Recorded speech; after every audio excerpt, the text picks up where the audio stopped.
නේපාලෙන් අත්අඩංගුවට අරන් තියනවා කියලා මාධ්‍ය සඳහන් කරා. ඒකම මේ සංවිධානාත්මක අපරාධකරුවන් පිටිපස්සින් ඉන්නේ කවුද? ඔවුන්ට සහයෝගය දෙන්නේ කවුද? මේ සියලු කාරණා රට දැනගත යුතුයි. ඒ හින්දා මේ සියලු දෙනාම රටෙන් පිට වුණේ මේ ආණ්ඩුව කාලේනේ. ඉතින් පාස් නාමල් මන්ත්‍රීතුමා මේ අපරාධකාරෝ පිටිපස්සේ ඉන්නේ කවුද කියලා රටේ තොටේ මිනිස්සු දැන් ටිකක් දන්නවා. මාධ්‍යවල තැනින් පොඩ්ඩක් එහෙම එළියට එනවනේ. හරිද? ඔයා ඕක කියන්න එපා හැම වෙලාවෙම. එතකොට නිකන් අර හොරාට කලින් කේල් කන වැටපැන්න වගේ එකක් වෙනවනේ. ළඟදීම දවසක ආණ්ඩුවෙන් ඔක නිල වශයෙන් කියලා දායි.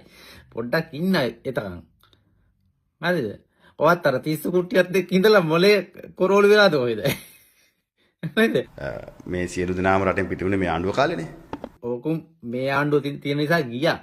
ඔයාලගේ ආණ්ඩුවක් තිබුණා නම් එම උන් යන්නේ නැහැ. මේක විඳන් ගේම් ගහනවා.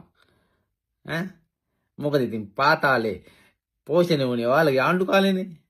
ඔයාලා ඉතින් සිකියුරිටි එකක් කියලා පොලිසියෙන් හැමදාම තියන් හිටියේ නෑ. තියන් හිටියේ පාතාලේ උන්නේ. අර දෙවුලම් පිළි අමරනේ ඔයාගේ ගාඩ් එකට හිටියා රැස්තිය වල තියෙන මතකනේ. අර ෆොටෝ දාන්නම් මම මේකේ තියෙනවා.